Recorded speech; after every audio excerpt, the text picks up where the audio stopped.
Good evening, welcome to Novara Live. My name is Bastani. This evening, I am joined by the OG, the master to my apprentice, Michael Walker. Michael, how are you? Very well, a pleasure to be joining you. I always liked that film. I thought it was underrated, The Apprentice on Disney. I feel like Mickey Mouse in those long robes. Tonight, we're talking about Jeremy Hunt, Ofcom assessing the situation with serving MPs presenting their own TV shows, and Nadine Dorries' theory on why she will never be a baroness. The independent inquiry into COVID-19 has today begun its public hearings. It's the second stage of the inquiry, the stage where its chair, Heather Hallett, will take evidence from various participants in the handling of the pandemic, as well as those affected by it. Now, the scope of the inquiry is enormous, and it's expected to run until at least 2026. And that's because the UK had one of the highest COVID death tolls in the world, with 220,000 people dying. Included within its scope is also long COVID, with an estimated 2 million Britons reporting symptoms. 55,000 documents have already been submitted by the government, and up to 1,000 witnesses may be called, including at least 3 prime ministers of the past, NHS frontline workers, and representatives of the bereaved. Now, the aim of the exercise, which is set to cost over £100 million, is to learn lessons for the handling of future pandemics.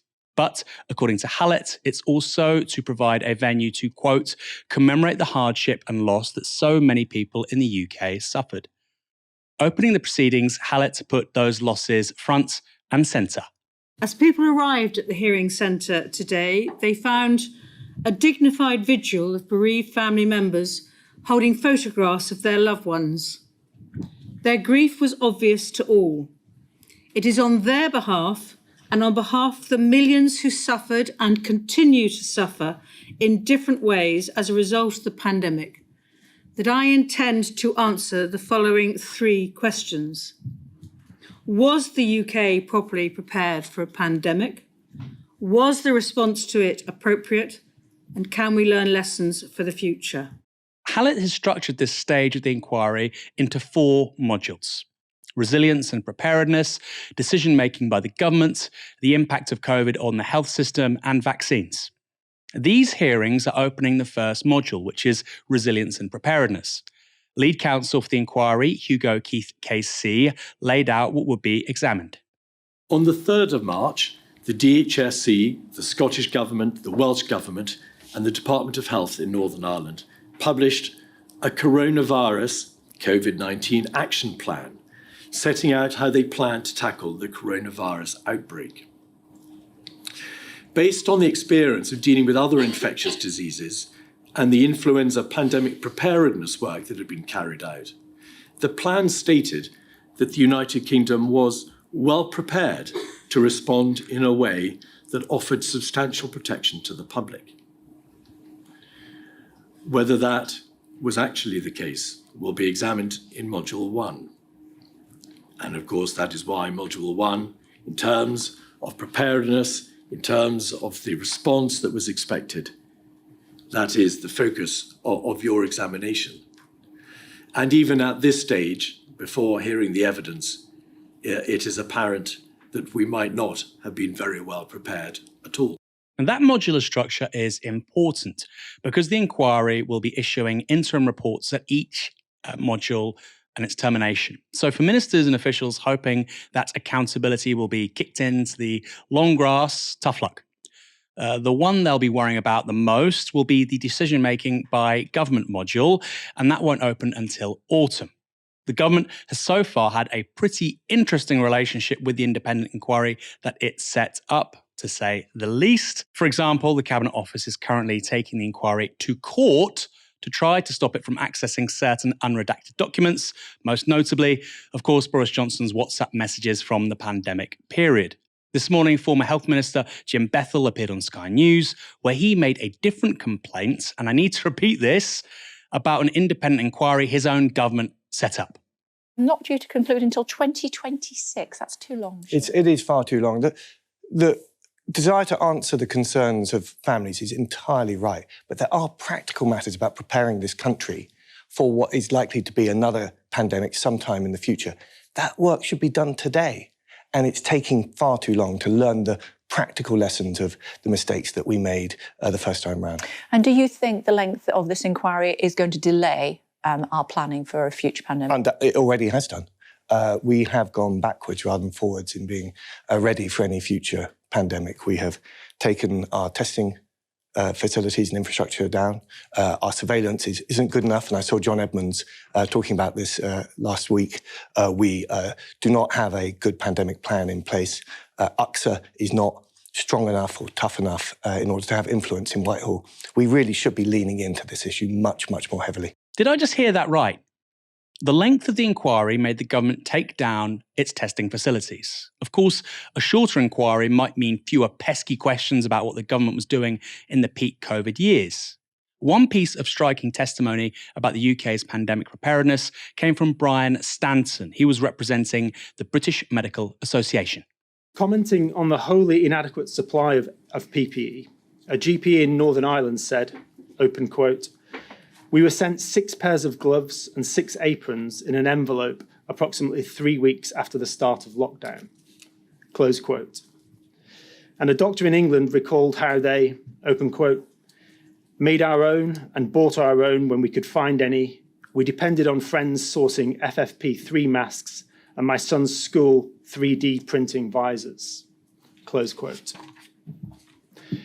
These failures of planning and preparation also led to PPE being procured from organisations with no experience of manufacturing PPE, resulting in PPE being produced and delivered that was unsuitable for use at huge public expense. It also led to the ludicrous spectacle of doctors making aprons from bin liners because they were sturdier than the PPE equipment provided. Michael, what's your read on this? Given the nature of the inquiry and the depth of the coverage, are we going to be hearing a lot more stories like that over the coming months and years? Yes. I mean, that seems to me to be what's quite good about public inquiries in this country. I was speaking to Peter Apps about the Grenfell inquiry, and you had lots of the same discussions there, that it was taking too long and that it was too long for the people who had been bereaved by the Grenfell tragedy to hear the answers for it all to be published. But what he told me, he's written a great book on Grenfell, so sort of followed all the inquiries, that it does feel like it's got to the truth, essentially. And that's because they are very powerful. They can legally require people to give over evidence. You can commit perjury if you lie to them. So this isn't just another interview where sort of Boris Johnson is going to be able to waffle and whatnot. It's a bit like appearing in court. So we should get some really substantial conclusions from this. It will take a while, yes, but the idea that the government can't prepare for a pandemic before this inquiry publishes its report is just completely bizarre. If you're saying we've gone backwards, and we've gone backwards because we haven't yet got the outcome of a public inquiry, why the hell would you go backwards before finding out the outcome of a public inquiry? Yes, the full value of the inquiry will only be if some of its conclusions are integrated into a future pandemic plan. But that doesn't mean you can't make a pandemic plan now. And I think what we have seen with this government is that, the moment they were able to stop thinking about COVID-19, they thought, oh, thank God we can stop thinking about this now. So there were a lot of lessons that it felt like we learned as a society, which we're now going completely back on. Now, in many senses, that's how one would deal with a pandemic. So would we close the borders more quickly? Would we have better surveillance? Would we want to have the ability to manufacture vaccines more quickly? Now, all of those things are very important questions. It was very notable that almost immediately, sort of after the height of the pandemic, the government dumped plans to have a vaccine manufacturing facility in the UK, a really big, important one, which would have meant that we wouldn't be sort of pressuring factories in India to send us their vaccines instead of making our own. So there are lots of easy wins the government could have done that they haven't. I think there are also, though, sort of broader social questions about what it seemed like we all had learned at the start of the pandemic. You don't really need an inquiry to tell us this. You saw Boris Johnson all the time saying what this has shown us is that frontline workers matter, essential workers matter. We're going to clap for carers. We were essentially making a pledge to them to say, we listen to you. We recognize you're going to have a terrible 2 years ahead of you. It's going to be very, very scary. But the one thing you can be sure of, is we're never going to undervalue again. And we've already undervalued all of these people because we try and demonize them anytime they ask for anything other than a pay cut. So there are so many things that the government could be doing right now, which would be learning lessons from the pandemic. Now, that can happen alongside a public inquiry, which is I mean, I suppose the importance of it is to have a bit of a definitive account of what happened. And, I imagine there are some critiques of public inquiries that they don't necessarily come to a definitive truth. But I mean, from the people I have spoke to about the various public inquiries we've had in this country, there does seem to be a general agreement and acceptance that they do actually uncover quite a lot and give a fairly definitive account of what had happened. I suppose the problem is if it's so long and it comes out so far after the event, does that somewhat dilute its conclusions but sort of by the mere fact of it, of the distance from what it's talking about? £100 million, Michael. I mean, crikey, if we don't get those Boris Johnson WhatsApps, I think people are going to be disappointed, aren't they? Is there an inquiry in living history, recent history, where a similar amount of money has been spent, for instance, in the aftermath of Iraq, or is this new in terms of scale and extent? Well, no, I mean, it seems like they're often cost a lot of money. I was just looking at this today. The Bloody Sunday inquiry cost £200 million. So the idea that inquiry would cost a lot of money isn't new. I mean, people have said this will be the broadest inquiry in British history because the pandemic was such an extraordinary event that affected so many people. But I think the idea that they last so long and you need so much legal advice and like lawyers charge quite a lot of money. So I think that they always rack up very big bills, and there's a political decision that that's worth it. I mean, in a way, it's admirable that they're willing to pay all this money for lawyers to scrutinize what they've done. I mean, often they're set up a bit sort of longer after the event, so that if there are strong criticisms of the government can be like, well, it wasn't us anyway. So they can say an apology afterwards and sort of move on. But this one, maybe they announced it to kick some of those issues into the long grass, and they can say, oh, wait for the inquiry. And then when the inquiry publishes, they won't be in frontline politics anyway. But investment into a sort of system which is to try and, with real legal force, uncover exactly what happened, I think is probably something to be celebrated, to be honest. Important to say that Module 2, which will feature Boris Johnson probably quite heavily, will be in the autumn. Of course, we'll be covering that no end. Michael Walker, the COVID goat, will be front and centre of our coverage, I'm sure. UK wages have just risen at their fastest rate in 20 years outside of the pandemic. Figures from the Office for National Statistics show that average weekly earnings, excluding bonuses, rose from 6.7% to 7.2% in the 3 months to April. Forecasts expected a rise around 6.9%. This stronger wage growth was widely expected, given a sizable increase to the minimum wage in April, around 10%. But it's important to remember that real wage growth, which is what your wages can buy, was still negative due to double-digit inflation. So basically, we are getting poorer still, most of us anyway, just not as badly as we thought we would. Now, you would think this is good news. Wage increases that are keeping at least within touching distance of runaway prices must be positive. And after all, when the IMF upgraded their forecast for the UK economy last month, they credited rising wages as the reason we would not be entering a recession. So to recap, avoiding recession and better wages. Isn't that meant to be what politicians and the Bank of England care about? Well, hold your horses. Because wage rises means that many are concerned inflation will remain high, and as a result, interest rates will have to keep on going up. The Financial Times have this quote from Yael Selfin, chief economist at KPMG, who says this: if there was still any doubt about the direction of monetary policy, these data should solidify another interest rate increase from the Bank of England next week, and probably more in the coming months. The FT add this: markets expect the BOE, that's the Bank of England's interest rate, to rise from the current 4.5% to 5.5% by the end of this year, pushing up borrowing costs for the government and mortgage holders for whom fixed rate deals have been withdrawn by lenders. Samuel Toombs, chief UK economist at the consultancy Pantheon Macroeconomics, said wage growth had, quote, far too much momentum for the Monetary Policy Committee to stop raising rates. Elsewhere, the FT also mentions that the number of people in employment rose to a record high. Michael, better than expected growth, better than expected wage rises and full employment. So explain to me, while the doom and gloom.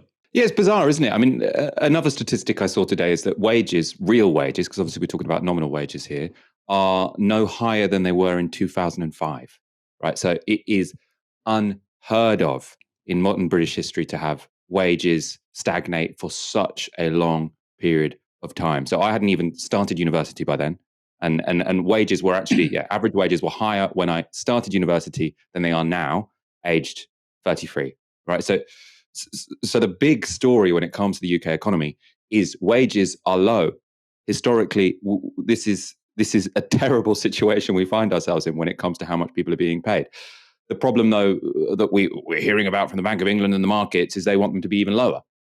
And so what's going on there? Well, it seems to me that everyone is so worried about the housing market that they're willing to sacrifice workers to defend it, right? So because we've had low interest rates for such a long period of time, which has been enabled by sort of low and stagnating wages, that has meant that property prices, especially with house prices, have managed to go up to extraordinary levels. Houses, I think, are massively overvalued, essentially.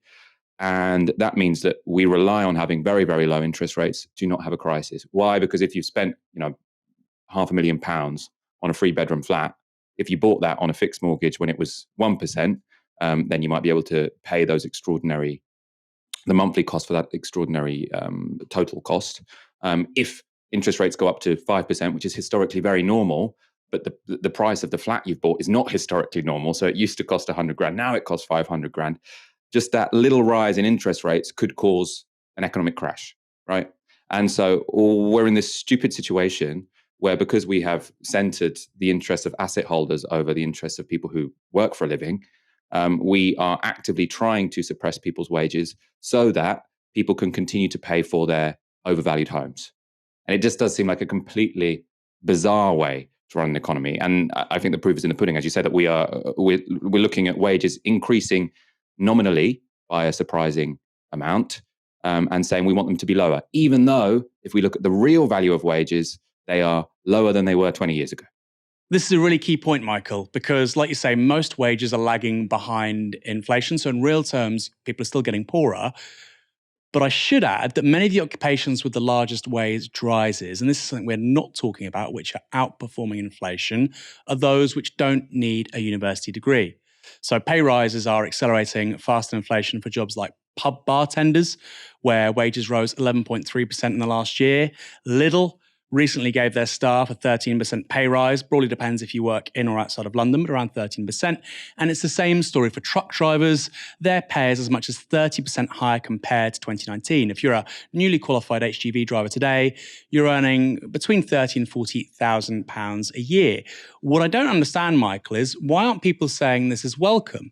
Or maybe these are just the kinds of people who haven't really been in the political conversation in this country for long enough. People, you're talking about depressed wages, haven't really gone up since 2005. If you're looking at people in this country who don't have a university education, whose education really finishes with schooling at 16 or 18, their real wages, what they can buy, has barely moved since the 1970s. In fact, it's gone down in the United States. It's significantly lower, but it's barely moved in this country. And an ancillary point to that, Michael, is the two things that matter most, the two biggest investments in your life. What are they? A house and an education. And they have become immeasurably more expensive for everybody, but particularly, of course, working class people. And you look at these two things in combination, and of course, this is terrible news, Michael.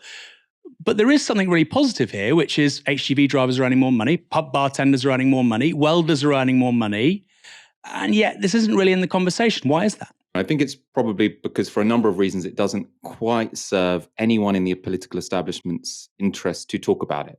And this is for a number of reasons. So one, the Conservatives don't want to talk about it because essentially if they talked about how much HGV drivers were getting paid, or supermarket workers or bartenders. Now, I don't want to say how much they're getting paid because they're obviously not getting paid, extraordinarily obscene amounts, but their wages have gone up, as you've said, in recent years.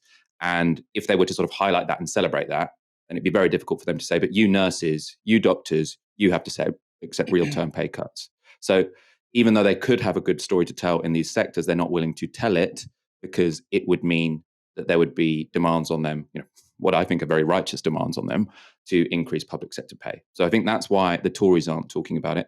I think why other elements of the political establishment aren't talking about it is because it probably does have something to do with Brexit, right? So I think Brexit on the whole, if you look at its effect on the entire economy, yeah, it probably has, potentially to quite a significant degree, sort of suppressed growth.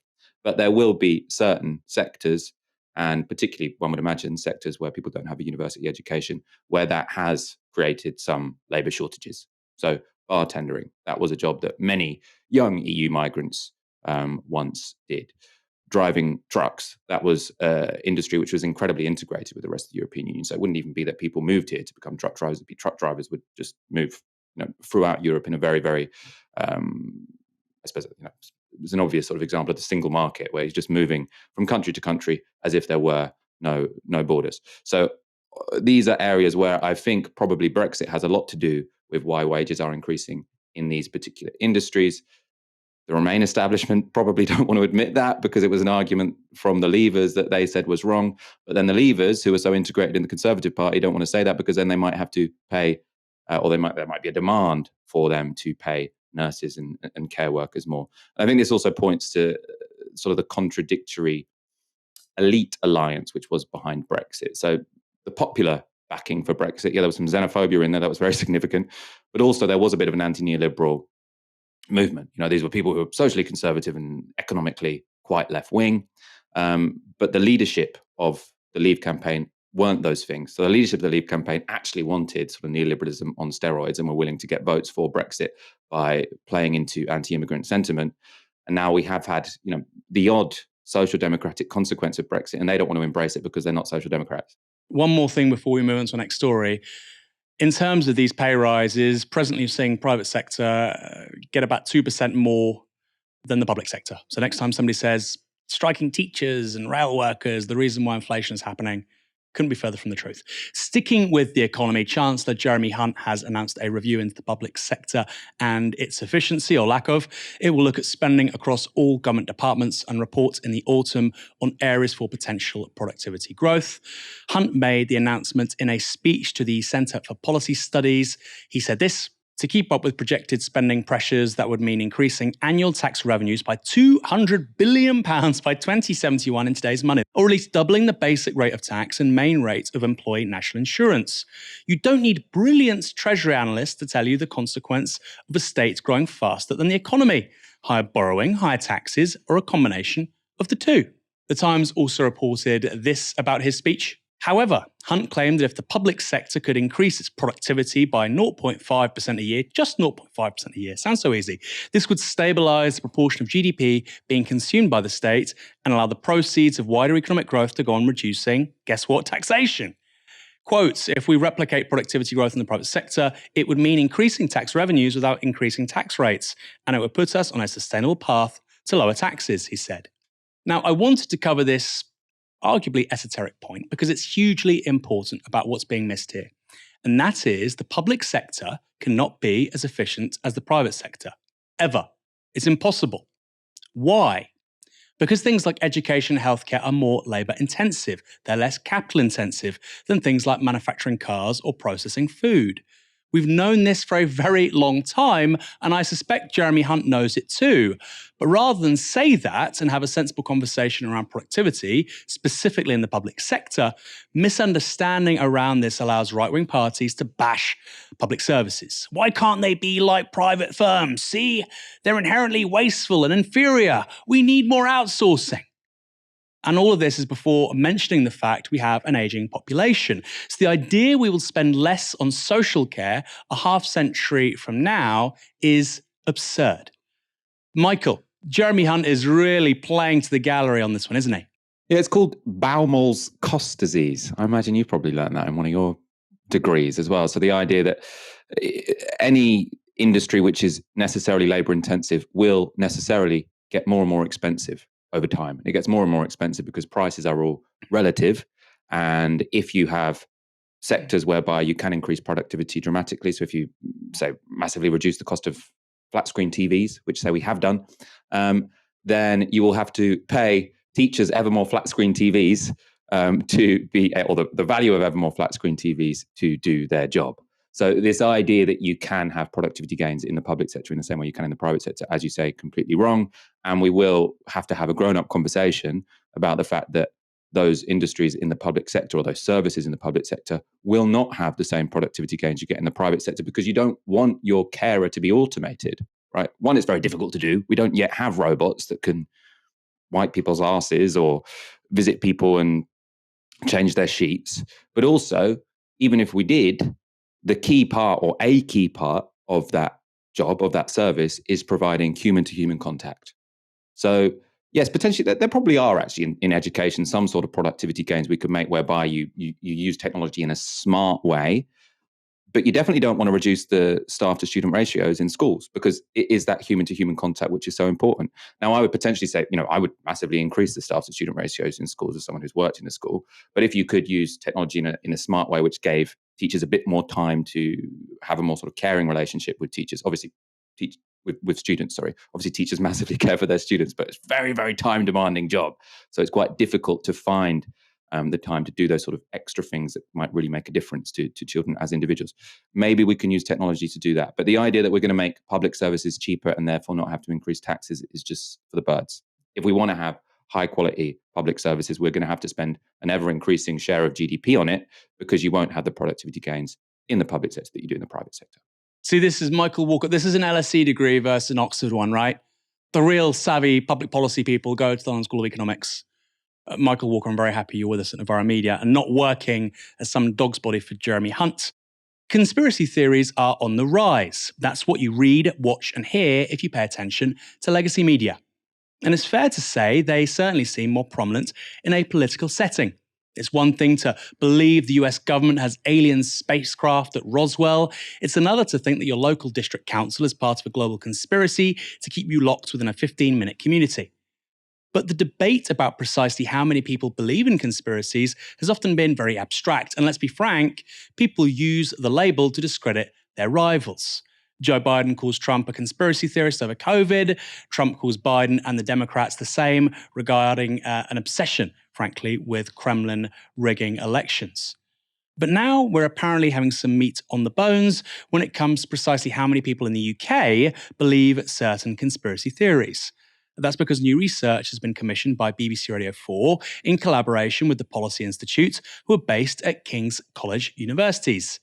Here's the tweet thread from the Policy Institute summing up the work. The Great Replacement Theory and conspiracies about 15-minute cities, the cost of living crisis, digital currencies, and COVID are believed by as many as 1 in 3 in the UK. Belief in such conspiracies is far higher among those who get much of their information from alternative media sources. For example, around 2/3 of those who get much of their news from certain outlets say they believe, quote, the Great Replacement Theory. Naughty you need to get your news from the TV. The survey also highlights potential real-world impacts of misinformation, with up to 1 in 4 people saying they have either taken part in or would be prepared, rather, to take part in direct action on issues often linked to conspiracy theories. That thread goes on. I'll return to the substance of those findings in a moment. But before I do that, let's look quickly at how this has been covered in the media. This is the headline The Guardian went with. Quarter in UK believe COVID was a hoax. Poll on conspiracy theories finds. Elsewhere in that article, there's a really helpful table of all their findings, kind of like those tweets, all just condensed. You can see here a range of conspiracy theories covered by the study. And according to this groundbreaking study by King's College, I think Savanta are involved as well, around 1/3 of people believe in things like the Great Reset Theory and the Great Replacement Theory. Meanwhile, 20% of the public don't know, maybe don't care. So we're basically looking at an even split on whether or not the government is trying to actively replace white people in this country with brown and black people. That's what the Great Replacement is all about. Obviously, that is deeply concerning. But, and it's a big but, I looked a little deeper at the methodology here, and things aren't quite what they seem. And that's because the sample of people being asked these questions includes individuals who've never previously heard of these conspiracy theories. So, in trying to cover dangerous conspiracy theories, researchers from BBC Verify went around telling people about dangerous conspiracy theories. Here's a graphic from the original report.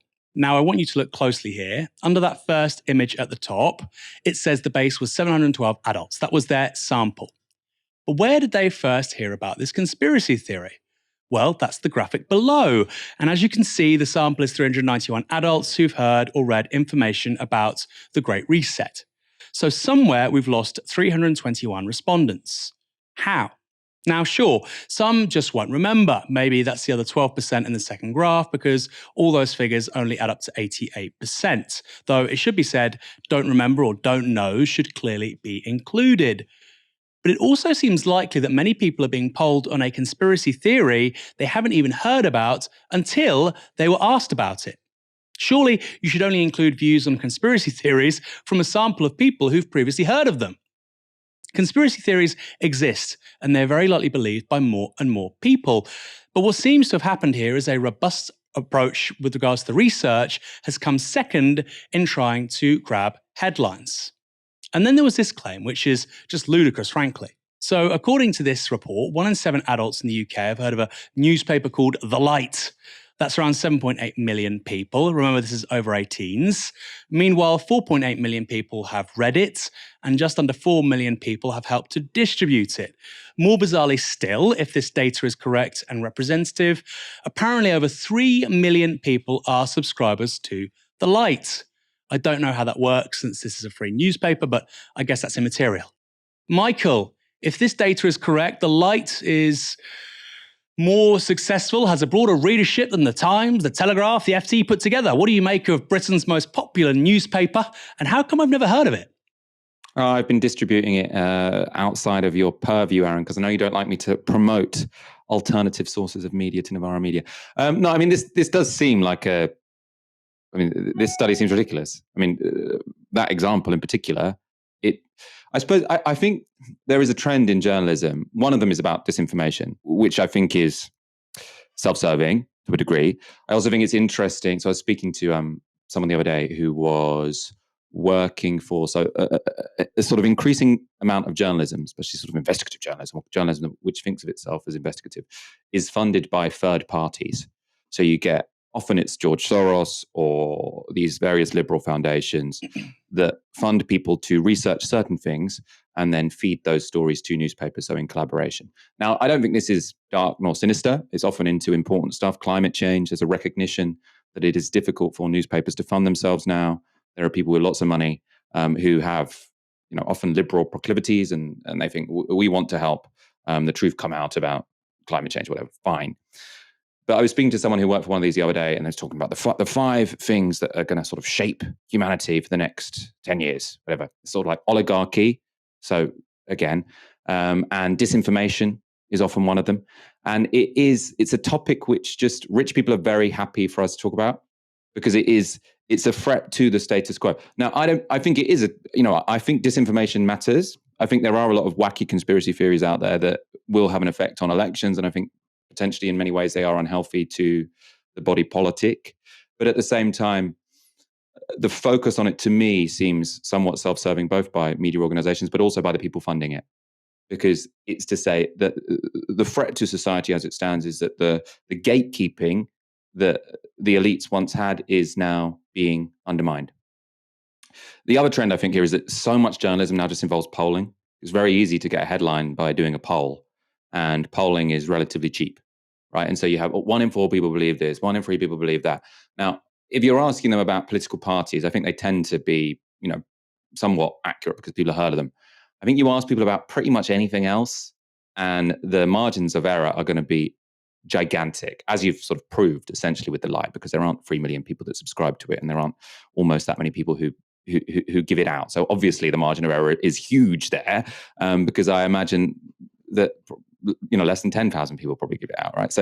So I think lots of people just yes, no. Often you might get prize money for like answering these things, or you're just clicking on the internet. The idea that this is sort of like useful investigative journalism, asking people do they believe this or that, seems lazy to me. Our brave efforts to find the truth through robo-polls when you hit the landing page for football transfer news. Have you heard of The Light? Yes, click. That's clearly what's happened. I shouldn't say clearly. I'd probably think that's what has happened.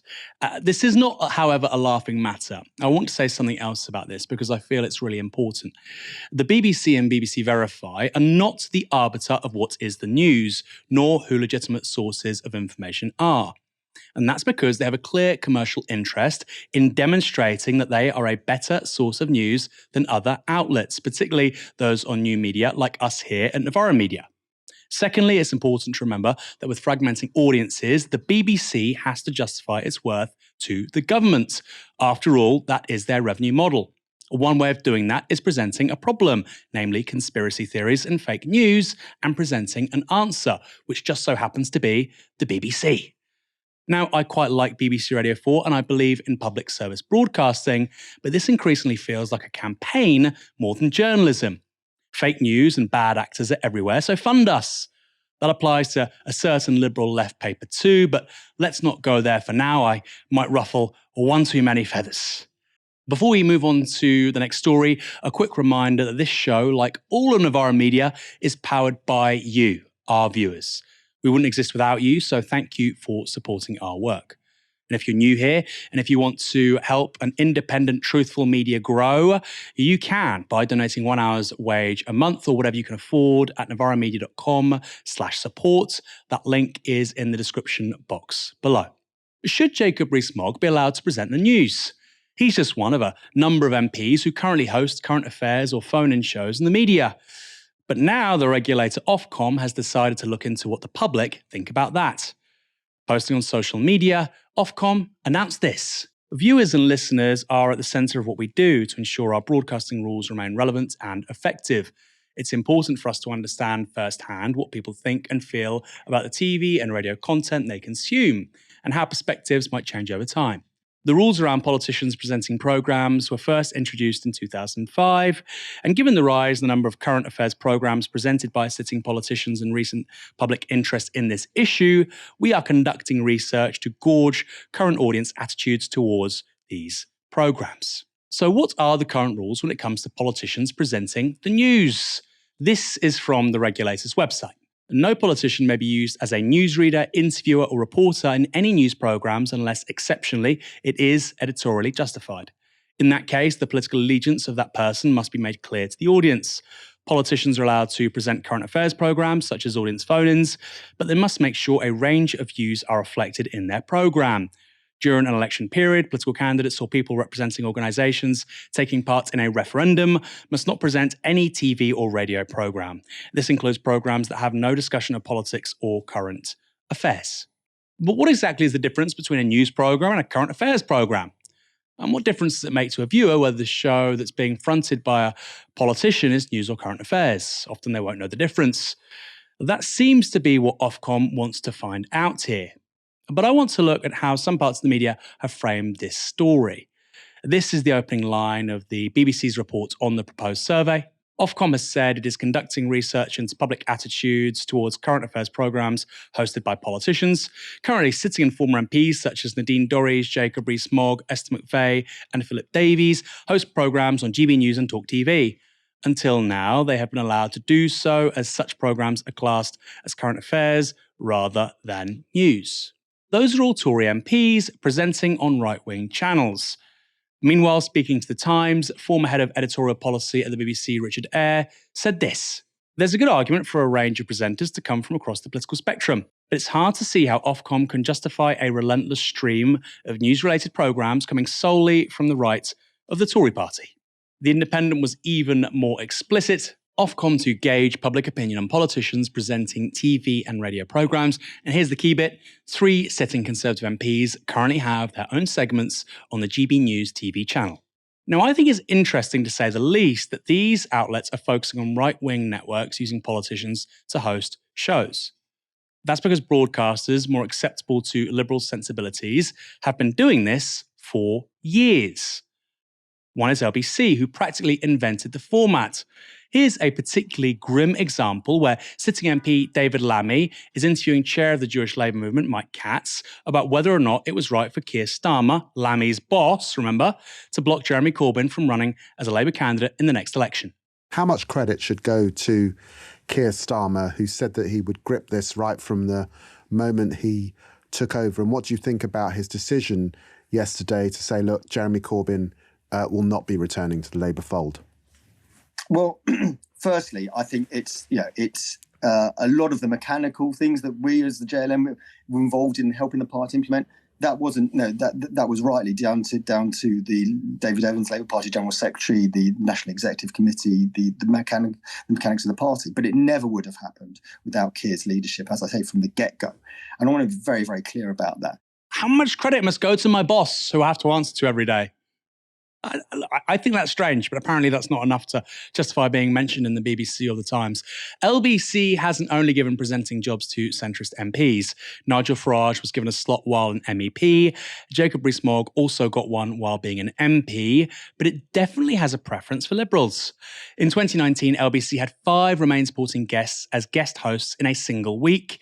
David Lammy, Emily Thornberry, Tom Watson, Anna Soombury and Jess Phillips all pitched up to host shows. Big up the EU.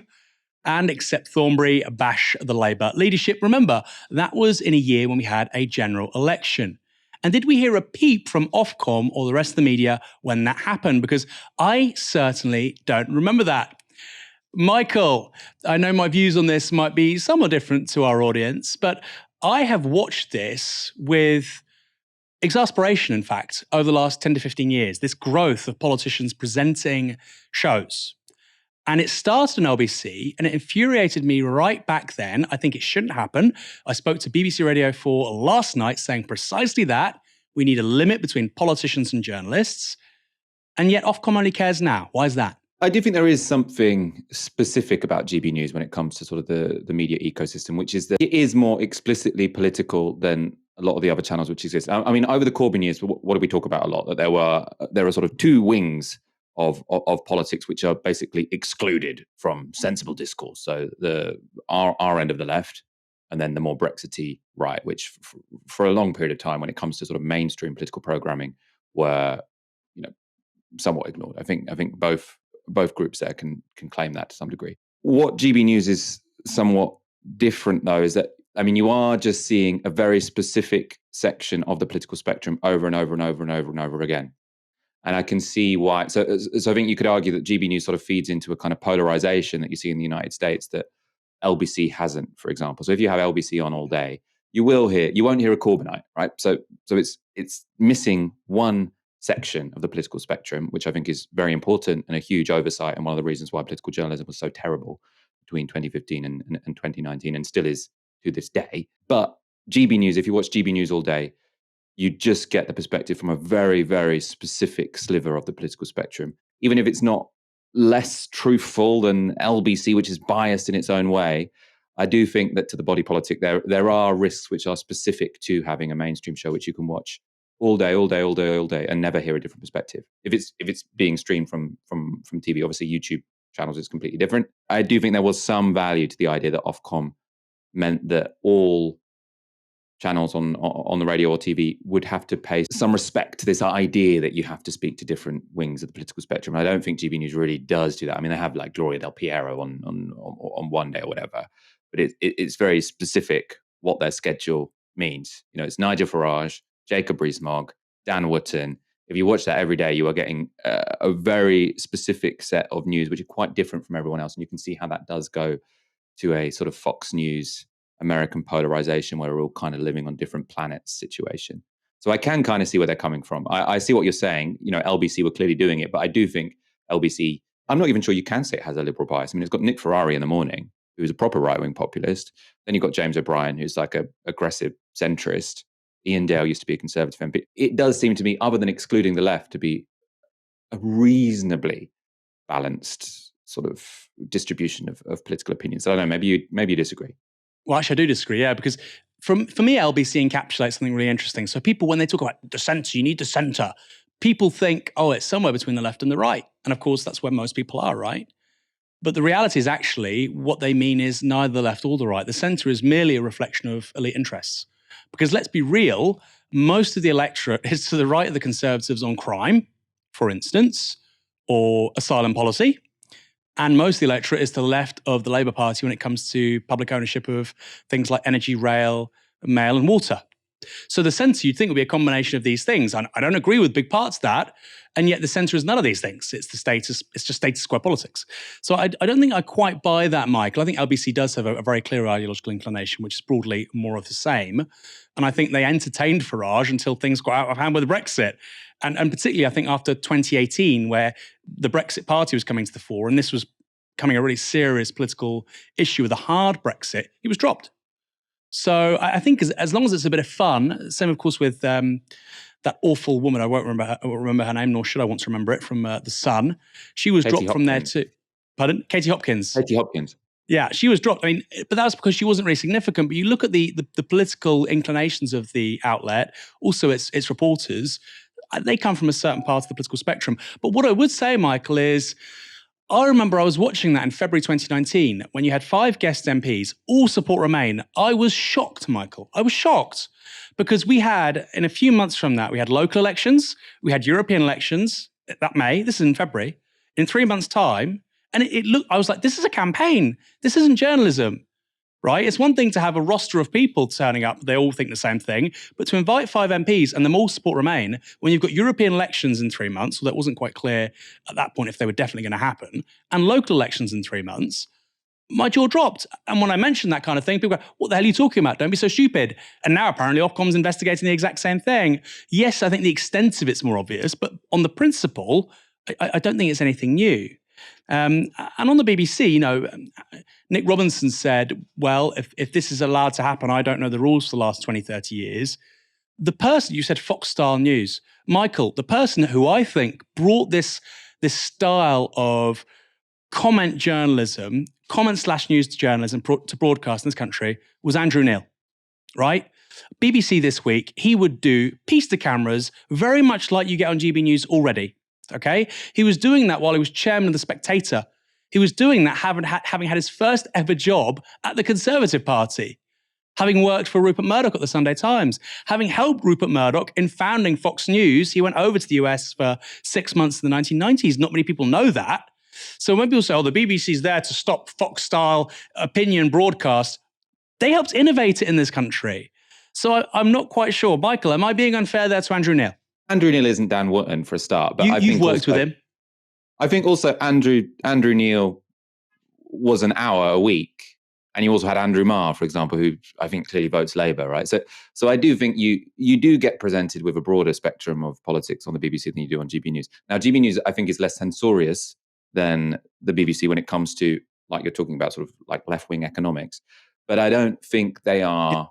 I think if you're looking at this, the political compass, let's say, I do think GB News is quite unique in being something which is put out on mainstream channels and is sort of caters to a very, very specific portion of that political compass. And I think that LBC, you're talking about these MPs, but you had Nick Ferrari, who was a Brexiteer in the morning. I think he was. I mean, he comes across as that. And I mean, was Ian Dale a Brexiteer in the evening? Quite possibly. I just think you've got a broader section of that segment. Now, as we always say, there's a big proportion of the political compass which is blocked from all of these things, which is the Corbynite left, and that's a massive problem. But I don't think that necessarily means that everything else should be blurred into being much of a muchness. I mean, if we're being sort of consequentialist as well, I just am quite worried about sort of British politics looking more like American politics, because I do think it is a bit scary. I think on the principle, it's not new. I agree with you about the extent, Michael, but on the principle, this has been happening for so long. Nobody cared. Nadine Dorries is a Tory MP, although you might not have known that since she's been absent from the House of Commons for months. According to Hansard, the last time she spoke in Parliament was July last year. Instead, she's been busy burnishing her new career as a presenter on Talk TV. Last week, though, she suddenly announced she was resigning from the Commons.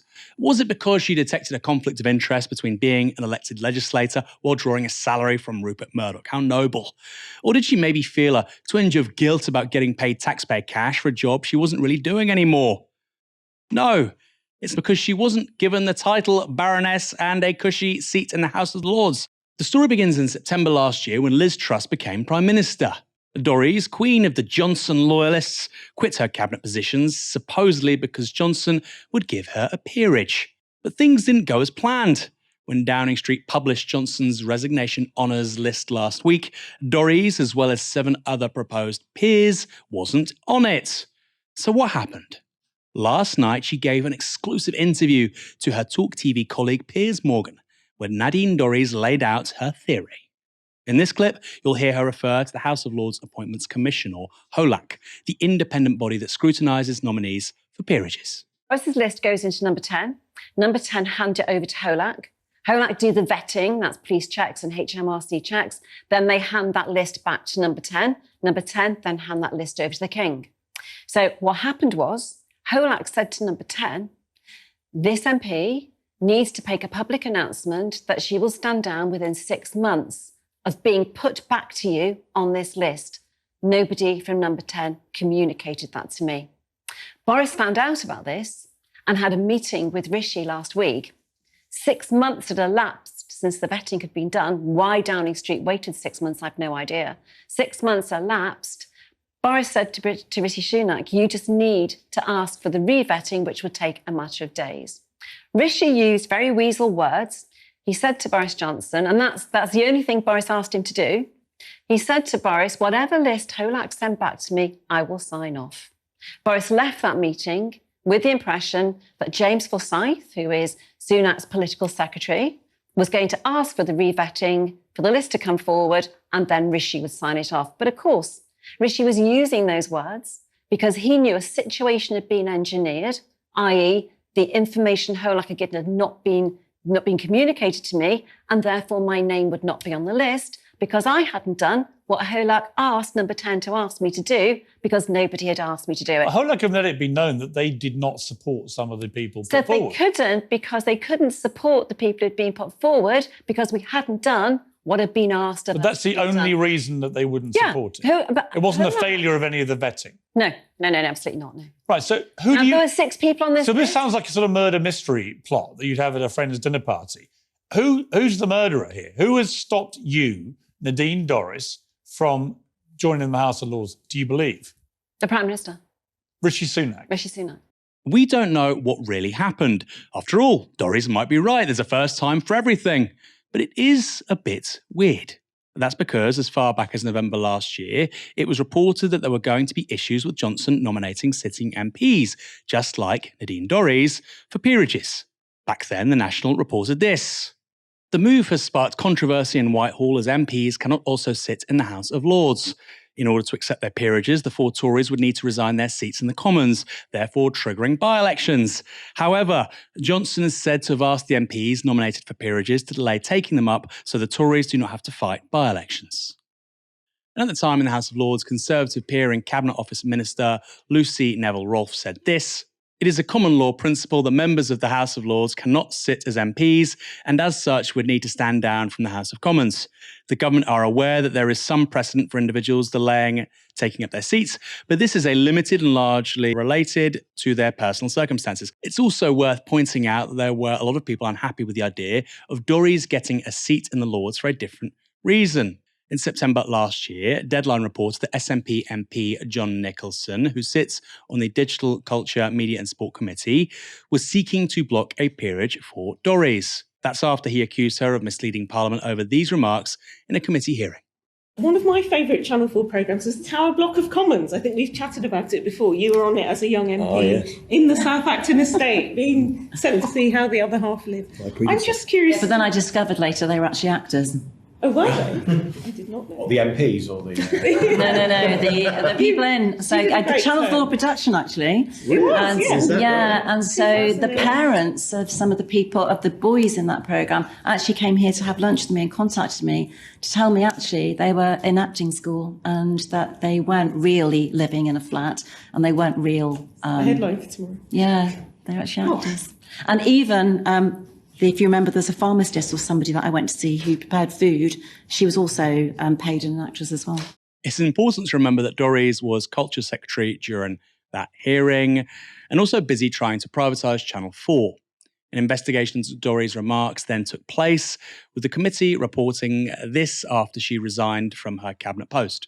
We did not find either Dorries' original claims or the clarifications to be credible and have seen no corroboration of her claim that Channel 4 and Love Productions used actors in a reality television show. In contrast, the detailed investigation carried out by Channel 4 gives us confidence that her claims are groundless. We are concerned Miss Dorries appears to have taken an opportunity under the protection of privilege to traduce the reputation of Channel 4. Had Miss Dorries remained Secretary of State driving a policy of selling the channel, we may have sought a referral to the Privileges Committee. Interesting. But let's get back to that interview from last night. Dorries went on to explain why, according to her, Sunak blocked her peerage. Number 10, I know why they did this. They did this because they wanted to avoid a by-election. If they'd worked with me, we could have had this by-election at a time which was suitable to them, maybe after the autumn statements come out when hopefully there'll be some good news. We could have worked together, but instead... Did Rishi Sunak lie to Boris... Put up a wall of silence, okay, I get it, but and stopped it happening. Did Rishi Sunak lie to Boris Johnson in their meeting? So what I've said to you is he used sophistry, some very clever words. I will sign off whatever list Holak give to me, knowing full well that my name was not, and mine and other names were not on that list because they had engineered that those names were not on that list by not informing us the request made by Holak to number 10, informing us what we needed to do. Are you to be on the sure list. Boris Johnson didn't take you off that list? 100%. It wouldn't be the first time he's stiffed people. No, I don't think that's true. Well, it is true. Well, I don't believe it is. I can only speak as my experience of Boris Johnson and those I know, and it's a very positive experience. You're certain that he wouldn't have taken you off the list? Absolutely certain. I think there's a simpler explanation here, in fact. As usual, Johnson tried to bend the rules against giving peerages to sitting MPs by trying to get a special deferral for the MPs he'd nominated. And someone decided that wasn't possible. He was trying to bend the rules a little bit too much. So those nominations didn't go through. It's not against Nadine Dorries as some kind of conspiracy. It's just a boring story about procedure and a former Prime Minister who doesn't think the rules apply to him. Nothing new there. But Dorries drew a different moral from the saga. How upset are you at now not getting this honour you assumed you were going to get? Not joining the House of Lords, not being Baroness at the end of all this? Do you know what? I'm brokenhearted, not just for me, but for everybody who comes from a background like mine, who in today's world don't have the ability to climb ladders that they used to have years ago, who struggle to aspire because they feel that it just isn't worth being aspirational, it isn't worth working hard, because they see others from different backgrounds who take the spoils. And it kind of breaks my heart because that's what this story is. So there's an individual who's been a sitting MP for 18 years. 13 of them have been with the party of government, and 3 of them have been including her as a minister of some kind. She's had ministerial posts, not to mention someone who consistently voted in favour of austerity, and also someone who backed Liz Truss for Prime Minister, only for her to put the economy in the bin and set it on fire. That's who you see there, pretending to feel sorry for people who can no longer climb the ladders her party pulled away from them. Ridiculous. One of the most insane pieces of TV I've seen in 2023. Michael, Nadine Dorries is talking about aspiration and meritocracy, and yet she's talking in truth about an unelected second chamber where people are chosen on grace and favour and whether or not they can climb a slippery pole. It's the complete opposite of meritocracy, isn't it? Yeah, I mean, she also went on to sort of say how Boris Johnson was actually, someone who'd pulled himself up by the bootstraps. Piers Morgan pointed out he went to Eton. She said, on a scholarship. So she doesn't strike me as someone who's being particularly genuine here. I have to say, I don't find her account completely implausible, but I suppose it is undermined by the fact that, I hadn't seen that it seems like a lie, which she told to the Culture Committee. I mean, that seems pretty significant. And then to say that Boris Johnson is not the kind of guy that stiffs people over, I mean, this is not someone who is speaking with much credibility. Yeah, it's a pretty crazy thing to say about Boris. You might think he's a bit of a laugh, but he definitely stitches people up on the regular. Michael, thanks so much for joining me this evening. A pleasure as always. You make my job so much easier. We should do this more often. And thanks everyone for tuning in. The show is back here tomorrow from 6 p.m. For now, you've been watching Novara Media. A good night.